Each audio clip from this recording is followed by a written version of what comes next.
एक लड़का था, उसका नाम था राघव। वो पढ़ने के लिए शहर गया था। उसकी मम्मी भी उसके साथ गई थी। वो दोनों रहते थे शहर में, पर वो गांव का रहने वाला था। एक दिन उसकी मम्मी का फ़ोन टूट गया और उसकी मम्मी उसके पास आती है फ़ोन को लेकर। राघव फ़ोन पे बात कर रहा होता है। इतने में उसकी मम्मी बोलती है, बेटा देखो मेरा फ़ोन टूट गया है, इससे अच्छा तो मेरा गांव ही था, उसमें हम पत्र लेते और भेजते थे। पत्र में अपने दिल की बात कह सकते थे, ना कि मैसेज में सिर्फ लोग अपना एक ही बात बोलते हैं, हेलो हाय कैसे हो, उसके आगे कुछ बोलता ही नहीं है। और मैसेज में इतना लिखना पड़ता है और पत्र में हाथ की लिखावट होती थी, दिल से लिखा होता था, जिससे अपनी भावना जुड़ती थी।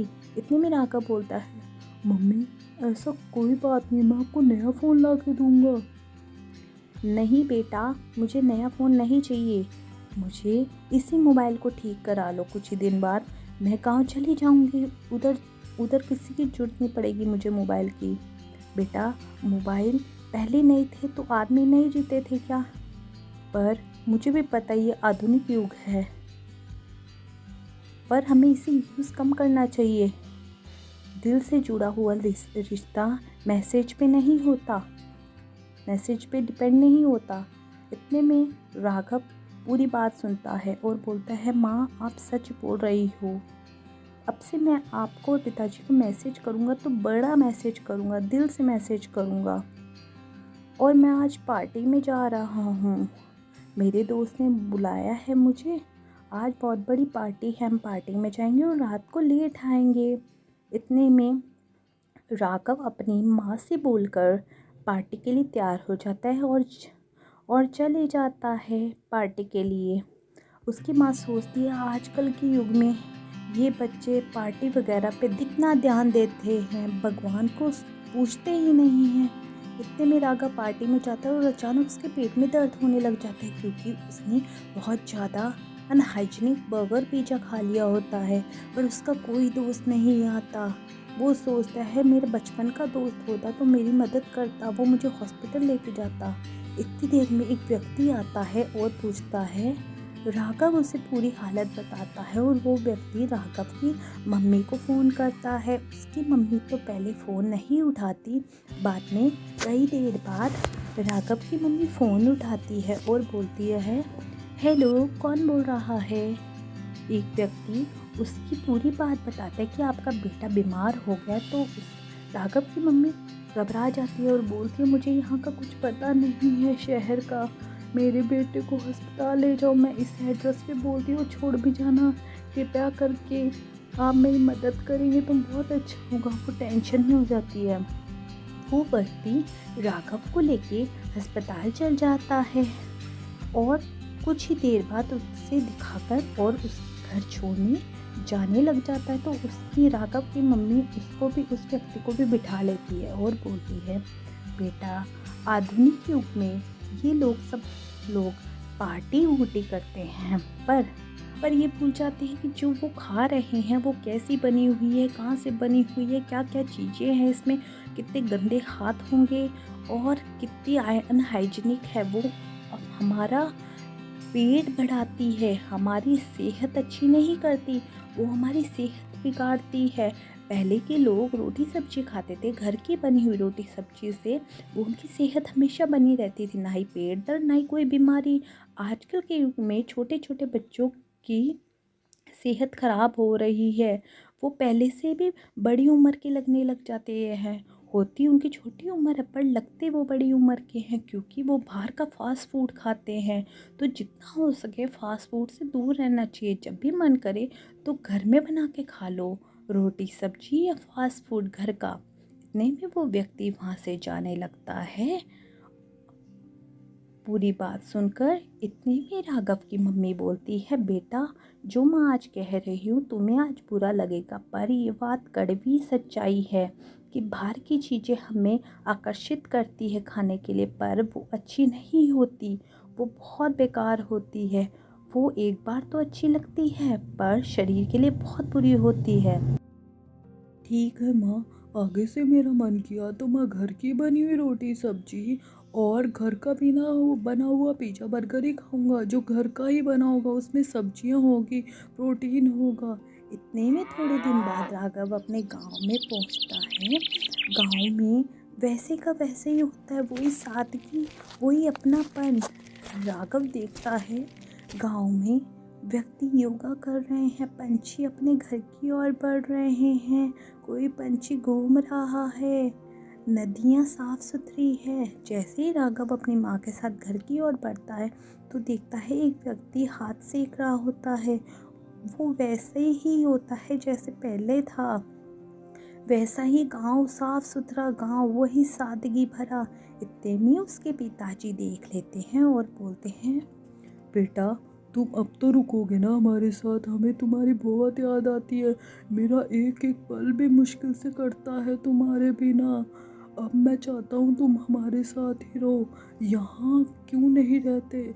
चाहे तुम जितने भी शहर में रह जाओ, गांव गांव होता है। पुराना गांव जितना भी पुराना हो जाए, पर उसकी चमक हमेशा बनी रहती है। और शहर जितना भी नया हो जाए, वो दिखने में बहुत आकर्षित करता है, पर वैसा नहीं होता। उसकी चमक वैसी नहीं होती, वैसे व्यक्ति नहीं होते। साथ में आपके पड़ोसी भी होते हैं, पर वो बात नहीं करते। जबकि गांव में कोई तकलीफ आ जाती है तो सारे गांव एकजुट होके आ जाते हैं। और पुराने व्यक्ति हमेशा साथ देते हैं। पुरानी चीज़ पुरानी ही होती है और नई चीज़ हमको आकर्षित करती है, पर वो टिकाऊ नहीं होती। इसलिए ही बोलता हूँ, यहाँ पे कम सुविधा है पर अच्छी सुविधा है, यहाँ पे रह सकते हो। इतने में उसके राघव के पापा वहाँ से जाने लगते हैं और राघव सोचने लग जाता है कि पिताजी वैसे सही तो कह रहे हैं। वो अपनी मम्मी को देखता है और सोचता है, मेरे मम्मी पापा कितने तकलीफ़ में हैं मेरे बिना।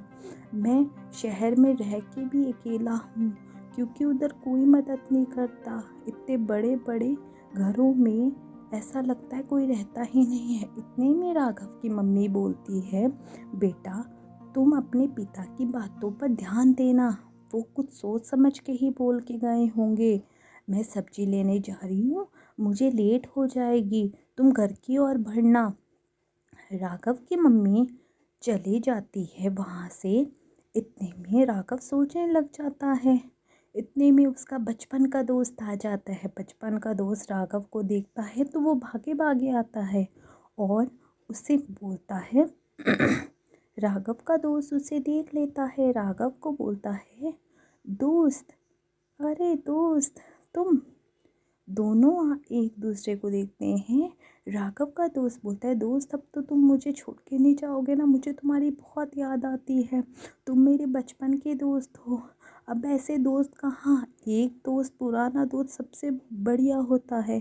इतने में राघव बोलता है, हाँ हाँ दोस्त, मैं कुछ दिनों के लिए रुकूंगा यहाँ पे ही। मेरा भी मन नहीं लगता, पर पढ़ने के लिए जाना पड़ा। फिर इतने में उसका दोस्त बोलता है, ठीक है। राघव फ़ोन पे बात कर रहा होता है अपने घर में। थोड़ी देर बाद उसका दोस्त आता है और उसका दोस्त बोलता है, दोस्त, चलो हम अपनी बचपन वाली जगह पे चलते हैं। वही नदी, वही तालाब जहाँ पे हम बैठा करते थे, मज़े करा करते थे, खेलते थे।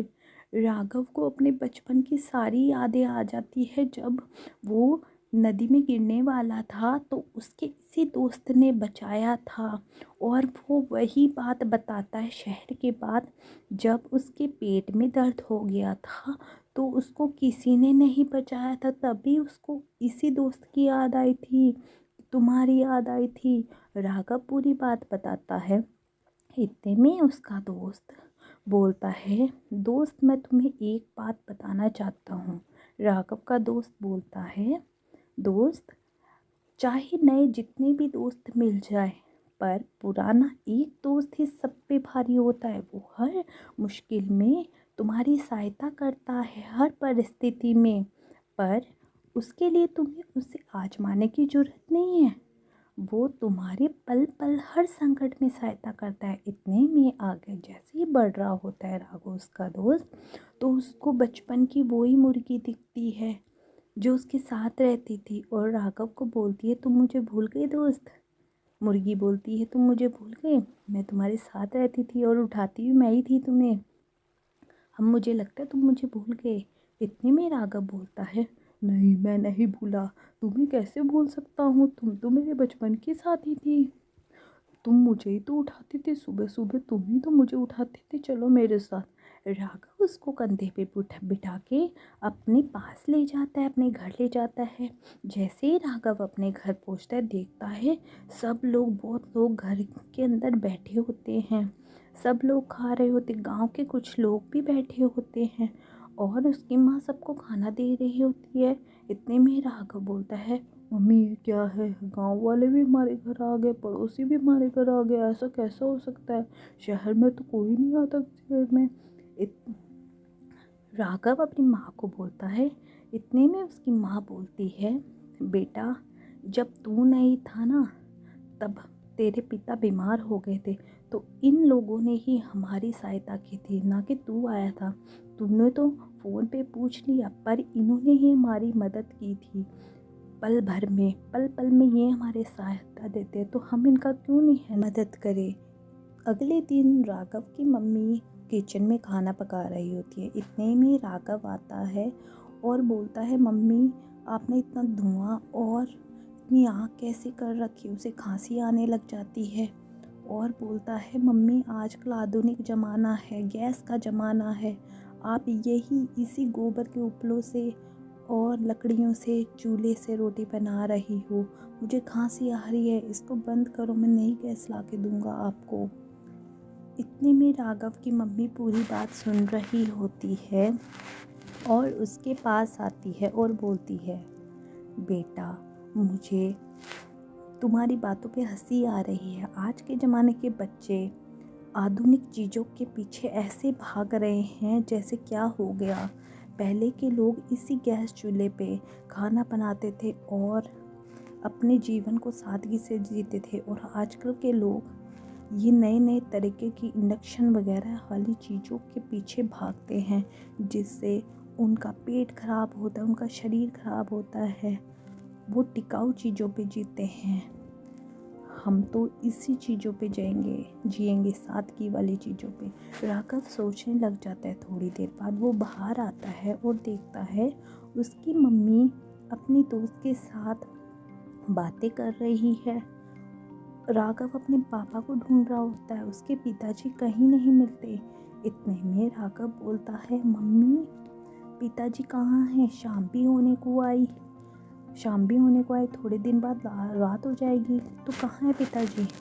उसकी मम्मी बोलती, बेटा पिताजी जंगलों में गए हैं, जंगल में हमारा खेत है ना, उधर गए हैं, उधर बीज लगाने गए हैं, तुम देख के आओ। राघव वहाँ से चले जाता है अपने पिताजी को देखने के लिए। थोड़ी देर बाद शाम हो जाती है, पंछी अपने घर की ओर बढ़ जाते हैं, सब अपने घर की ओर बढ़ते हैं। राघव के पिताजी तालाब के पास बैठे होते हैं और पानी पी रहे होते, थके थकाए।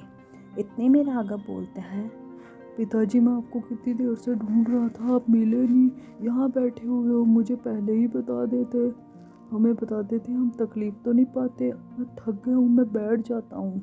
इतने में राघव बैठ जाता है कटे हुए पेड़ के नीचे। इतने में राघव के पिताजी बोलते हैं, बेटा तू क्यों आया यहाँ पे, इतनी तकलीफ़ हुई तुझे, मुझे पता है।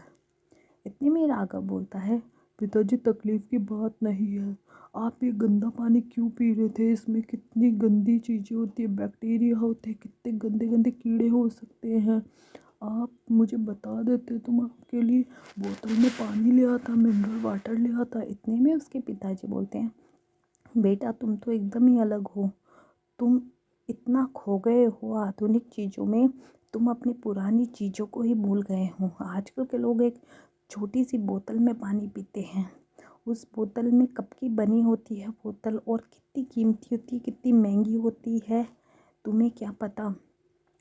बातें कर ही रहे होते, इतने में उसकी दोस्त मुर्गी आ जाती है। उसके पिताजी बोलते, राघव के बेटा पानी हैंडपम्प और पहाड़ों का पानी ही असली होता है, उससे हमारा शरीर कभी नहीं खराब होता। आजकल के बाज़ारों में जो बिकने वाली बोतलें वो आकर्षित करती है, पर उसका पानी कब का पड़ा होता है और कैसा होता है वो तुम्हें क्या पता। बहुत गंदा पानी होता है, इसलिए हम तो वो ही पानी यूज़ करेंगे हैंडपम्प वाला। वहाँ से निकल जाते हैं राघव के पिता, और मुर्गी बोलती है वो सही बोल रहे हैं। इतने में राघव अगले दिन पढ़ाई कर रहा होता है नदी के पास, वही बचपन वाली नदी के पास। इतने में एक व्यक्ति आता है और बोलता है, बेटा ये लो, तुम ये वाला पेन यूज़ करो। ये हमारे गांव का बहुत महत्वपूर्ण पेन है। बहुत इस पेन से जो लिखता है वो पास हो जाता है, वो अच्छा अंक प्राप्त करता है। इतने में राघव हंसता है और बोलता है, अरे चाचा, आजकल के ज़माने में ये पेन कहाँ से, आजकल नए नए पेन आ गए हैं। इतने में चाचा बोलता है, तुम मेरा विश्वास करो, पुरानी चीज़ें कभी पुरानी नहीं होती, वो टिकाऊ होती है, उनकी चमक हमेशा बनी रहती है। और नई पुरानी चीज़ें चाहे कितनी भी पुरानी हो जाए, वो सोने की जैसे ही चमकती है और उनकी कीमत बढ़ती ही जाती है। नई चीज़ें हमको खींचती है अपनी ओर, पर उनकी चमक फीकी। देर बाद राघव अपने घर की ओर बढ़ता है और अपने पिताजी को बोलता है, पिताजी मैं कहीं शहर नहीं जाऊंगा, मैं यहाँ पे ही पढ़ूंगा, यहाँ पे ही अच्छा लगता है। मानता हूँ शहर बहुत आधुनिक है, पर गांव के जैसा नहीं। यहाँ की मिट्टी, यहाँ की चीज़ें, यहाँ के लोग बहुत अच्छे हैं। पुरानी चीज़ें हैं पर चीज़ें बहुत अच्छी है, उनकी चमक हमेशा बरकरार रहती है। शहर में कोई एक दूसरे से बोलता नहीं है, पर गांव की पुरानी चीज़ें कभी पुरानी नहीं होती। उनकी मोल दिन पर दिन बढ़ता जाता है, उनकी कीमत दिन प्रतिदिन बढ़ती जाती है। अब मुझे पता लगा आपकी बातों को सुनकर। इतने में राघव के पापा बोलते हैं, ठीक है बेटा, तुम, मुझे अच्छा लगा बेटा, तुम्हें समझ तो आई कि ये आधुनिक चीज़ें हमको आकर्षित कर रही है, पर इनका मूल असली पुरानी चीज़ों में ही है।